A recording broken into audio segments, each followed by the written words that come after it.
on the 18th of March 2023, I went to INEC, applied for the CTC of the governorship candidates of the 18 political parties that participated in the 18th March governorship election in Ebonyi. To my greatest surprise, gentlemen of the press, the name which court had ordered to be removed in their portal was still there, which is a vagrant disobedience to the court order. So why I approached the court is for the court to do justice to all of these things, to look into the matter and also tell us if INEC is now greater than the judiciary, than the law of the land. That is what brought us here. To the glory of God, the matter commenced today, and in the wisdom of the judge, he has adjourned the matter for the 23rd of November for hearing. So we are here because we are law-abiding citizens. We don't want to take the laws into our hands. We want the law to do justice to this disobedience of court order. This matter started when around 9th of June 2022, when primary election for Labour Party was conducted in Ebonyi State, and I was validly nominated as the governorship candidate of Labour Party in Ebonyi State. The primary was monitored by INEC, and subsequently my name was published by INEC as the governorship candidate of Labour Party in Ebonyi State. To my greatest surprise, when the second and final publication was to be made, the INEC went ahead to publish another name. But before then, I had already gotten the clue of what their manipulation and conspiracy was all about in INEC. So I quickly notified INEC that I have not withdrawn from the race, that I am still in the race. So when INEC didn't do anything as regards to the letter my lawyer wrote to them, INEC and the Labour Party connived to have a date for substitution primary without considering the fact that I have not withdrawn. Because the law is, before you conduct any substitution primary, the candidate must first of all write a withdrawal letter, personally deliver the withdrawal letter to the party, who will in turn deliver the same withdrawal letter to INEC. All of these things were not done.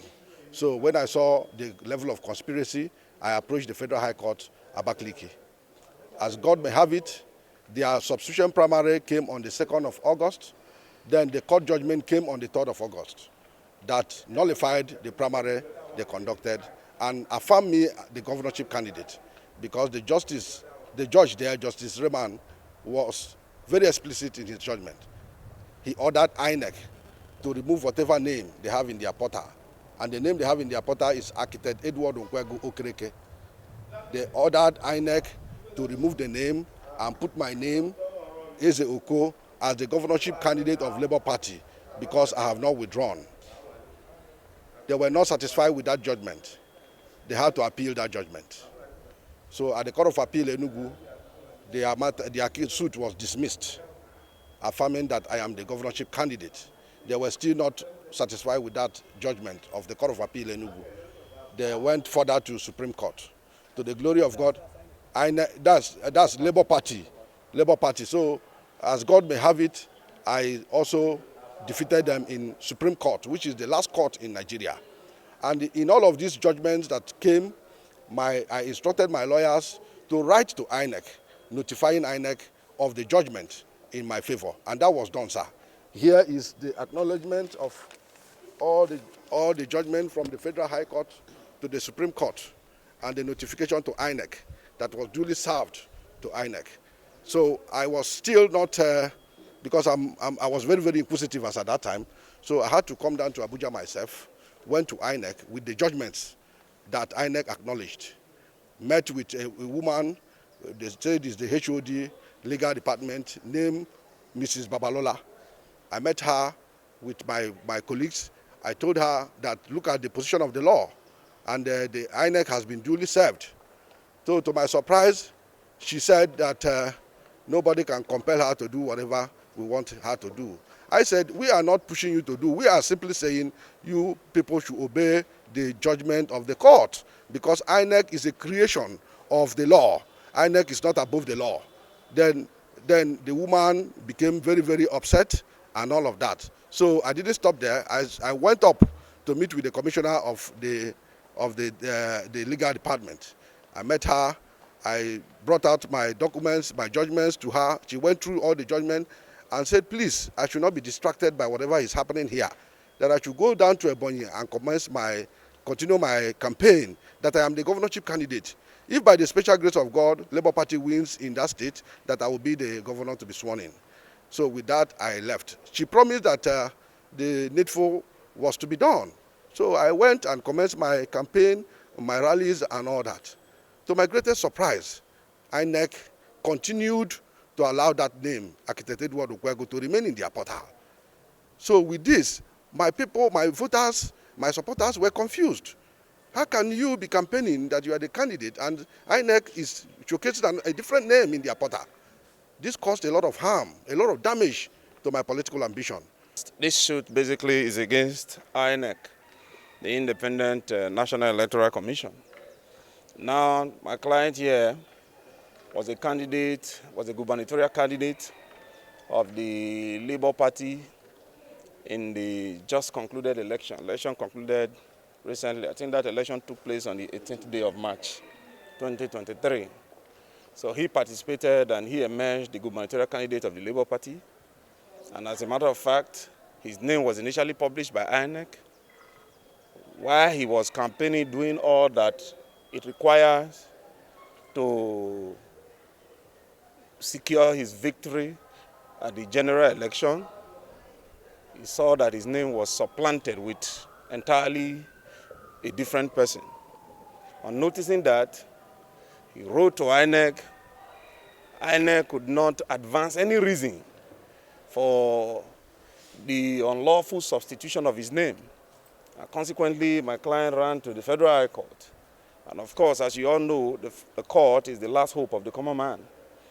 On getting to the Federal High Court declared that yes, he duly emerged as a candidate of the Labour Party and that the INEC should publish his name because he's the authentic candidate of the Labour Party in that state. INEC refused.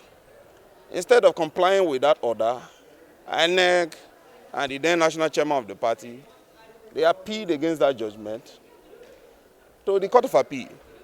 On getting to the Court of Appeal, they suffered an ignominious defeat, where the Court of Appeal completely decimated and deprecated the residue of what was left of their case.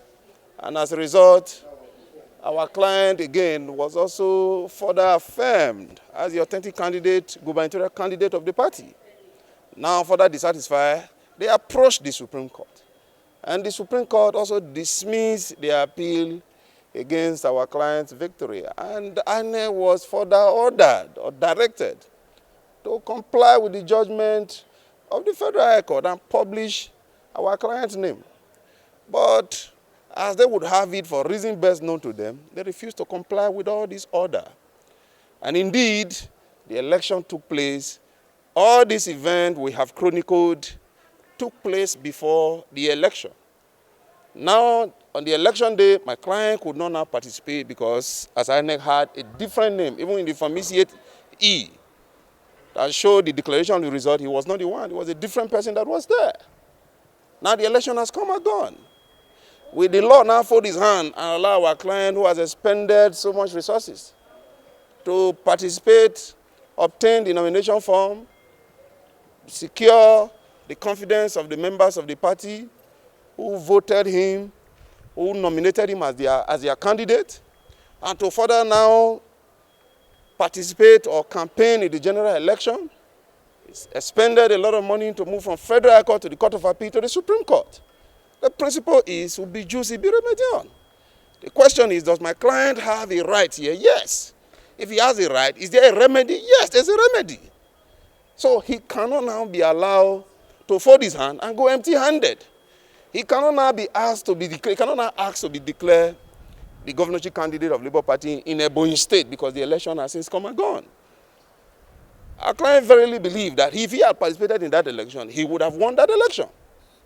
So the election has come and gone. His only remedy is against INEC, who acted in impunity and in flagrant disregard and violation of the judgment of the Federal High Court, Court of Appeal, and the Supreme Court.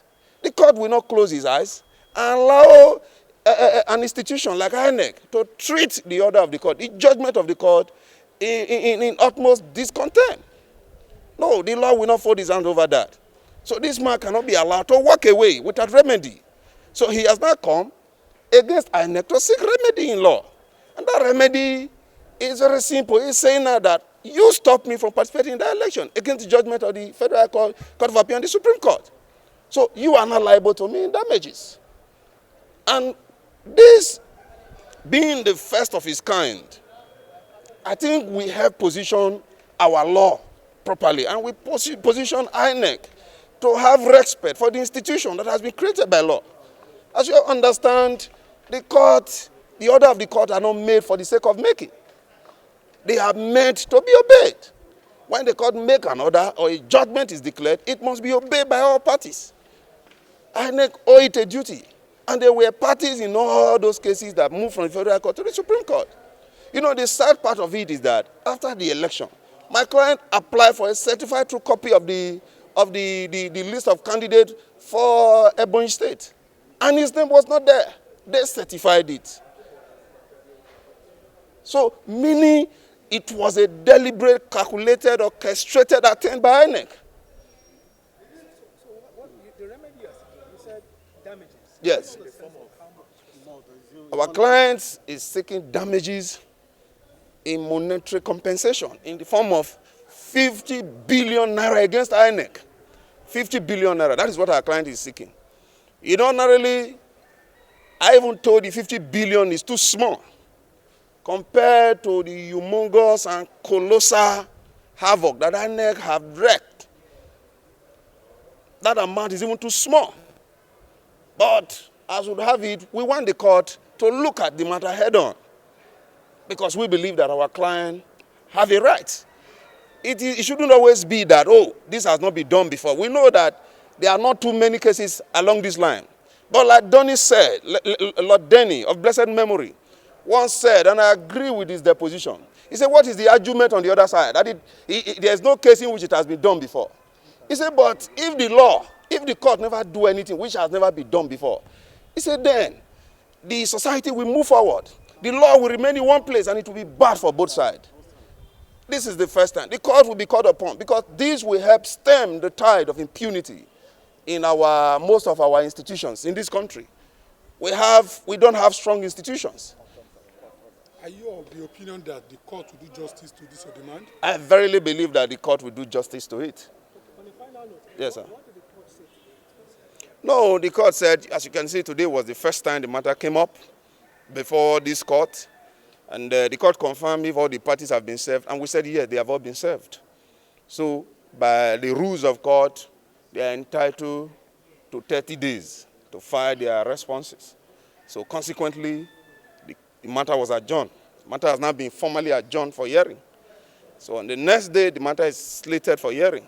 And we believe that on that day, before that time, the parties would have filed their responses, and we would have also had the opportunity to file our reply to whatever it is their response is.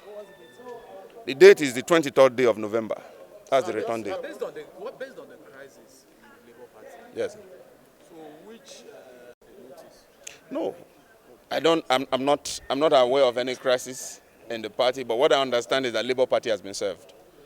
I'm not in a position. The case presently has nothing to do with a crisis in the party. And as a matter of fact, I'm not aware of any crisis in the party. So. Yes.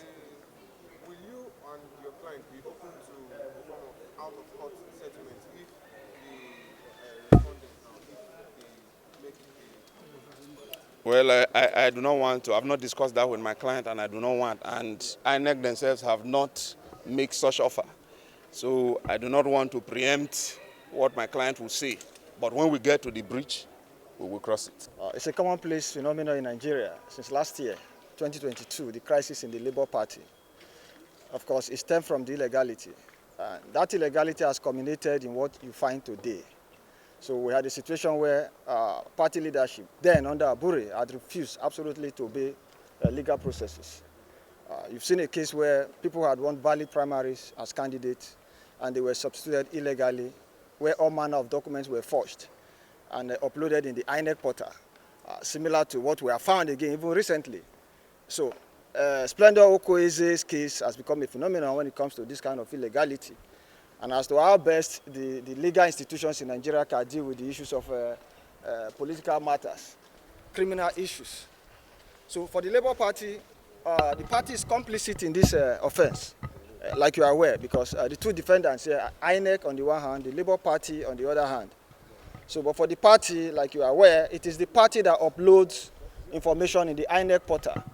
So, but INEC, the judgment that came was to the extent that INEC should obey court order to implement the decision to remove the illegal name or names that were there and the issues which they refused to comply with.